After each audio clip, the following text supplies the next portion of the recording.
He stood in front of me with that smug grin he always wore when he was about to say something that would slice right through my confidence. His office was suffocating, the heavy scent of his cologne mixing with the sharp leather of the chairs, and his voice cut through it all like a blade. "You'll never make it without me, Ava," he said, leaning back with his hands behind his head, as if he were doing me a favor by crushing me. "This business will eat you alive." He chuckled, a deep, condescending sound that echoed in my chest longer than it should have. I'd been working under him for 4 years. 4 years of fetching coffee, perfecting presentations only for him to slap his name on them, smoothing over every one of his botched pitches, his outbursts, his failures. I was the scaffolding holding up the crumbling structure of his ego, but he never saw that. Or maybe he did, and it just thrilled him to know how much I depended on him to keep my job, how much of my life was entangled in his whims. My days were scheduled around his temper. I knew when to speak and when to stay quiet. I knew the exact twitch of his jaw that meant he'd take credit for something I did, and I knew the one that meant he was about to humiliate me in front of the board. Still, I stayed. Because I believed I was learning. Because I thought I needed him. Because I was scared. But fear is a funny thing. It doesn't just hold you back. It stores up inside you like electricity, and eventually it has to go somewhere. The day he told me I'd never make it was the day the switch flipped. That night, I went home and sat on my living room floor with my laptop and a bottle of Pinot Noir. I didn't cry. Not because I wasn't hurt, but because I was furious. Fury is clean. It burns bright and sharp and makes decisions for you when you're too exhausted to pretend anymore. I started with the clients. I knew them all, every single one. I'd written most of the email templates he used. I'd organized the meetings, listened to them vent when he was late, disorganized, disrespectful. I knew their kids' names, their birthdays, their favorite brands of whiskey. So I reached out, not all at once, quietly, thoughtfully. A dinner here, a drinks meeting there. Just catching up, I'd say with a warm smile and a hint of suggestion. I'm thinking about starting something of my own. Most of them leaned in before I even finished the sentence. If you do, let me know, they said, the promise hanging between us like ripe fruit. It felt so natural, so easy, that I realized he hadn't built loyalty. He'd built dependence. And no one wants to depend on someone who doesn't really care. Then there was Lily, his assistant. She was 10 years younger than me, with wide eyes and a nervous laugh that used to make me cringe because it reminded me of myself when I first started. I saw the fear in her when he called her into his office, the fake brightness she put on when she walked out. We weren't close, but pain knows pain. So I invited her to coffee one rainy Thursday morning. She looked shocked when I offered to pay. We sat in the corner of a quiet cafe, the windows fogged with condensation and the smell of espresso wrapping around us like a blanket. I told her I was leaving. I told her I was starting something new. She looked at me like I had just handed her a lifeline she didn't know she needed. "Are you serious?" she asked, her voice a whisper. "Completely," I said. "But I can't do it alone." I waited. She stared at her cup for a long moment, then nodded. "I'm in," she whispered. Just like that. And I believed her. I didn't leave right away. I played my role for another 6 weeks, smiling in meetings, taking notes, pretending I was still his shadow. Meanwhile, I built a brand. I designed a website. I incorporated a name that had power and grace. I moved funds, quietly, from savings I'd squirreled away into something real. And every time I looked at him barking at someone or polishing his watch during a team presentation, I thought, you have no idea what's coming. The Monday I handed in my resignation, the sky was crystal blue, as if the universe had decided to mock the storm that was about to break inside his office. I wore my sharpest blazer, the one he always told me made me look a bit too ambitious, and I smiled as I walked past the receptionist who didn't even look up from her phone. She wouldn't be there in 2 months anyway. None of them would. He didn't look up when I stepped inside. He was too busy pretending to read some numbers on a spreadsheet he didn't understand. "What now?" he asked, annoyance already dripping from his voice. I placed the envelope on his desk, thick paper, crisp and elegant, not the usual corporate template. He finally glanced at it and frowned. "What the hell is this?" "My resignation," I said evenly. He laughed. Actually laughed. "You're joking," he said, and then when I didn't laugh with him, the smile fell. "You're not joking." "No," I said. "I'm done." He leaned back in his chair, just like he did the day he said I'd never make it. But this time, the smugness didn't quite reach his eyes. There was something else there now. Uncertainty. It crept in, coiling slowly behind his pupils like smoke. "You won't last a month," he said. "You think clients are loyal to you? You were my assistant." "I wasn't your assistant," I said. "I was your insurance policy. And now, you've expired." He shot up from his chair then, his face a strange shade of red, and I thought for a second he might yell, but he didn't. He just stared at me, jaw twitching, chest rising and falling like he couldn't quite catch his breath. "You think you're clever," he said finally. "You'll come crawling back." I turned to leave, but before I opened the door, I said without looking back, "Keep telling yourself that. Maybe one day you'll believe it." I walked out without another word. My steps were calm, deliberate. My palms were sweating, heart pounding, but my spine was steel.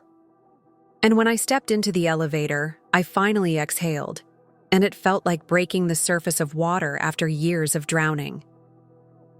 Lily met me outside 15 minutes later. She had her own resignation letter folded in half and tucked into her purse. Her hands were shaking slightly, but her eyes were lit with something electric. "Did you do it?" she asked. "I did." "God, I can't believe it." "You can," I said, "because now we start." We didn't get investors. We didn't rent a fancy space in the business district. We didn't launch with press releases or glossy brochures. We started in my apartment, 2 laptops, 1 dining table, and a list of names we knew by heart. And the emails began to go out. Not mass emails. No, those are easy to ignore. We wrote them one by one. Personalized, specific, intentional. "Hi, Daniel. I know how much you value flexibility in your marketing timeline.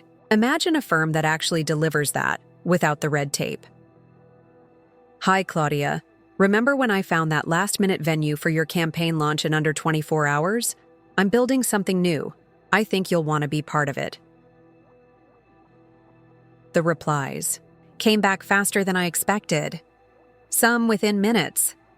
A few wanted to meet. Others wanted to jump in immediately. I wasn't shocked. I'd seen the way they bristled when he interrupted them. I remembered how many times they'd asked to talk directly to me, how many emails I'd sent on his behalf because he couldn't be bothered to respond. Within 3 weeks, we had 6 clients signed. 6. And these weren't small names. These were clients with reach, with weight, with budgets that could keep us alive for a year if managed right. Lily cried the night we finalized our first full contract. We were still at the dining table, greasy Chinese food containers around us, exhausted, exhilarated. I remember her looking up at me with tears in her lashes and saying, "You saved me." But it wasn't just her I had saved. There was something about working for him that had made me feel small even when I was doing everything. Now, every decision was mine. Every success, every late night, every risk, it belonged to me. And it didn't scare me. Not anymore. Still, I knew he wouldn't stay quiet. And I was right. 3 weeks later, he called one of our clients, tried to remind them of their obligations, claimed they were under non-compete clauses, contracts they hadn't signed in years. He even sent a legal letter, Poorly written, toothless. One of our clients forwarded it to me with a laughing emoji. "He's scared," the message said. That's good. He was unraveling, and I could feel it. Word had started to spread. A few of the junior employees at his firm had reached out to Lily. "Are you hiring?" they asked. "We heard you guys are different." I told her to wait. We weren't ready. Not yet. But it was coming. And then one afternoon, I got the call. It was Chelsea, one of the partners at a rival firm. We'd met once, briefly, at a summit 2 years ago. She remembered me. "I hear you've been busy," she said. "Trying," I replied. "We're watching," she said. "And we're impressed." The line went silent for a moment. Then she said, "Would you consider a collaboration?" I didn't answer right away. I let the question hang between us, sweet and heavy. Collaboration, the thing he always claimed, was beneath us, a sign of weakness. "Let me think about it," I said, "and I'll get back to you." Because now I could. It had been 3 months since I walked out of his office, and already it felt like a lifetime ago. The woman who used to lower her voice when he entered the room, who triple-checked her emails for the slightest hint of assertiveness, who stood in meetings with a practiced smile and a churning stomach, that woman was gone. I was building something real, something alive, something mine. The collaboration offer from Chelsea's firm turned into 3 weeks of careful conversations. I didn't want to rush into anything that might compromise the independence I had fought for. But she was smart. Smart.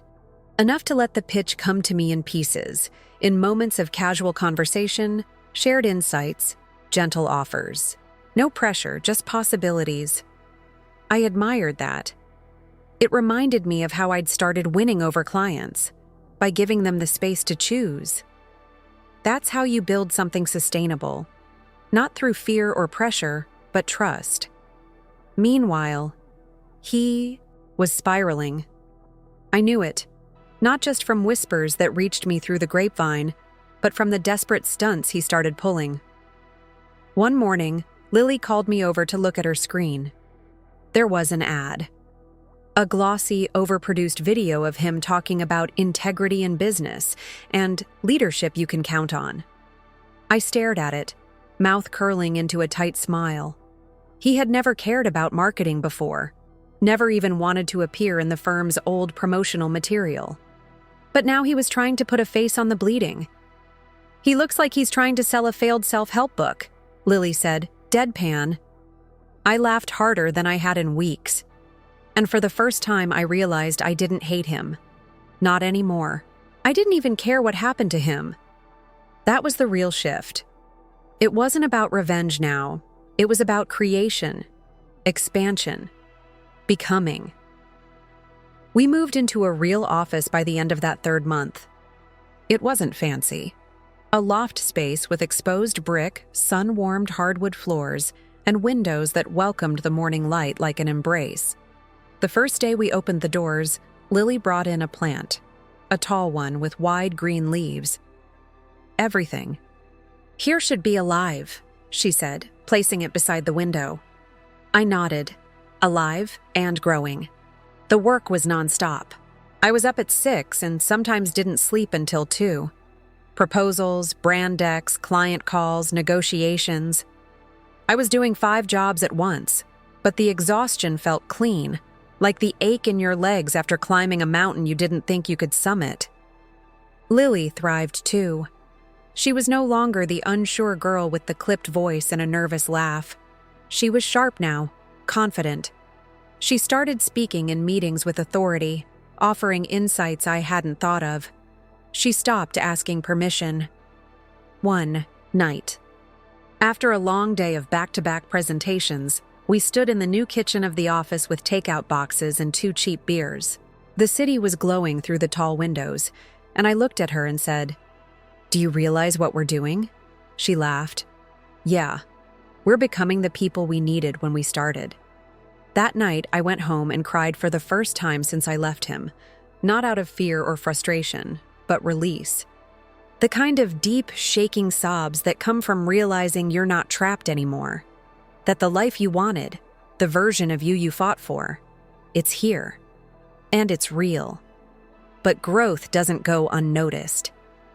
He started calling our former co-workers, offering them raises, promotions, promises he never would have made 6 months ago.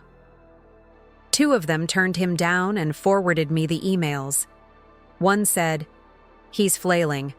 Another said, "I stayed too long. You did the brave thing." Then, one day he showed up. It was a Thursday afternoon. The office door opened, and there he stood. In my office, my space, wearing that same cologne, the same too-tight suit, like a ghost from a life I'd already buried. Lily saw him first and froze. I looked up slowly, heart hammering once, but only once. "Can I help you?" I asked calmly, already standing. "I want to talk," he said. His voice was low, uncertain, not angry, nervous. I led him into the meeting room, closed the door behind us. It was just the 2 of us, separated by a glass wall and 4 years of buried resentment. "I know what you've been doing," he said, "and I'm not here to argue." "No?" I asked. "That's surprising." "I underestimated you," he said quickly, like it burned to admit. I know I wasn't easy to work for." I laughed, a short, bitter thing. "That's one word for it." He winced. "I thought you needed me. Turns out I needed you." There it was, the truth, ugly and raw. And it didn't make me feel vindicated. It made me feel tired, like a chapter I didn't need to reread. "I'm offering a buyout," he said suddenly, reaching into his coat and sliding an envelope across the table. "I want to bring your clients back under my umbrella. You'd lead a new division, autonomy, resources, more than what you have now." I looked at the envelope, didn't touch it. "Do you actually think this is what I want?" He hesitated. "Everyone has a price." I leaned forward. "You still don't get it. This was never about money. This was about freedom, about not being silenced, not being small." He opened. His mouth closed it, then looked away. "I built this," I said quietly. "Every inch of it, with no shortcuts, no handouts, and none of your poison in the walls. I won't sell that to you." His eyes were glossy then. Whether from regret or fury, I couldn't tell. But it didn't matter, because I was already gone from him. "I wish you luck," I said, standing. "But don't come here again." Left without another word. And as the door closed behind him, I felt something final settle in my chest. The end of a tether I didn't know was still tied around my ribs, snapping loose. A week later, we landed our biggest client yet. A multinational brand with a reputation for cutting-edge strategy. They had heard about us through the grapevine. "You're building something people are talking about," the CMO said. "We want in early." That deal changed everything. We expanded. We hired. We moved again. Still modest, but bigger. Better. And then I got an email. Subject line, interview. Request from Forbes. The subject line blinked at me from my inbox like a trick of the light. Interview request from Forbes. I stared at it for a full minute before opening it, half expecting it to vanish or reveal itself as spam. But it didn't. It was real. A senior features writer had been following my journey. "Word travels quickly when disruption is authentic," he wrote, and wanted to profile me for their Next Wave business series. He said my story was the story. A woman walking away from a toxic legacy, not only surviving but building something better from the ashes. I leaned back in my chair, heart thudding. Not from anxiety this time, but awe. The kind of awe that comes when the past you once escaped suddenly tries to look you in the eye and admit what you've become. I called Lily in. She read the email, slowly, eyebrows rising. You're going to do it, right? I don't know, I said. It's huge. She looked at me, dead serious. Ava, he told you no one would care, that you couldn't do it, that you were nothing without him. You owe it to every woman, every intern, every brilliant assistant out there who's ever been made to feel small to say yes. And I did. The interview was scheduled a week later. They sent a photographer, too. She arrived with 2 assistants, a full lighting rig, and a warm, firm handshake. She asked to shoot in our workspace, and when she saw the big windows, the open floor plan, the plant Lily had brought in, she smiled. This feels real, she said. People will feel that. The writer was kind, thoughtful. He asked questions. That surprised me. Not just about the business, but about the before. What it had felt like. What I'd feared the most. What it had taken not just to leave, but to stay gone. I think, I said after a long pause. I feared I wasn't. Enough on my own. That without someone bigger standing next to me, I'd be invisible. Do you still feel that way? I smiled. Now? I know I was never invisible. He just worked really hard to make me feel like I was. When the article came out 2 weeks later, I almost couldn't bring myself to read it. Lily had to sit with me, practically prying the screen out of my hands. There it was, the defector who built an empire. My face. My words. Our story. It went viral within hours. Messages flooded in.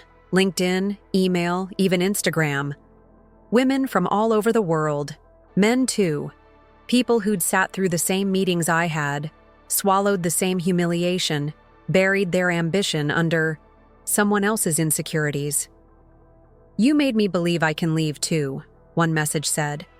Another simply said, thank you for showing me it's possible. But then came the one I didn't expect. An anonymous email. No subject. Just a few lines. I was one of the ones who stayed. I saw what he did to you. I let it happen because I was scared, but not anymore. Thank you for going first. I didn't reply. There was no need.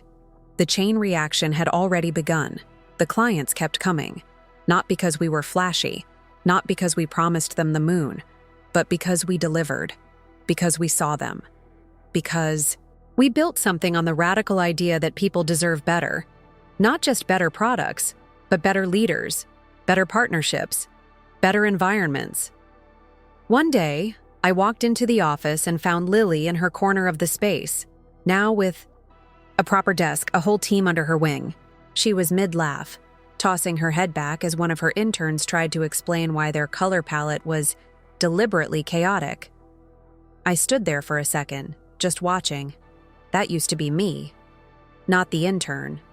Her. I'm not interrupting. Am I? I asked. She turned and grinned. Never. Want to weigh in on the chaos? I shook my head. Nope, I trust you. The interns exchanged glances. One of them whispered, You're Ava? I nodded.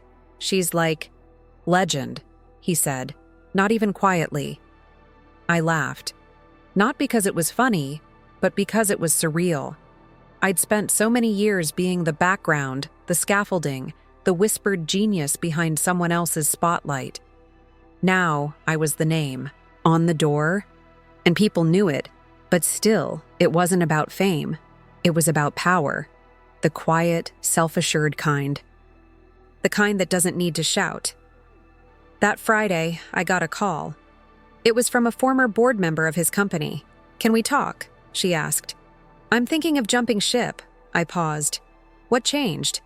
She didn't hesitate. We all see what you built. And what he lost. I said yes, of course. We met the next day. And when she joined, others followed. A year to the day after I left, we held our first company retreat. By then, we had 20 employees, 10 interns, 6 major partnerships, and more clients than we could take on without expanding. The retreat was in the woods, cabins, campfires, No cell service. Just connection. Just people. On the last night, I stood by the fire with a mug of tea and watched them all laughing, playing some ridiculous team game with sticks and blindfolds and too much shouting. Lily came up beside me. "You know he's down to 2 clients," she said quietly. I didn't ask how she knew. "Does it feel good?" She looked at me. "Honestly, I don't care anymore." I smiled. "Me either." She nudged me. "You know you proved him wrong, right?" "No," I said. "I proved me right." The fire cracked. The wind whispered through the trees. And I realized this was the first time in years I wasn't bracing for something to go wrong. I was just here, whole, free, building, and I would never, ever go back.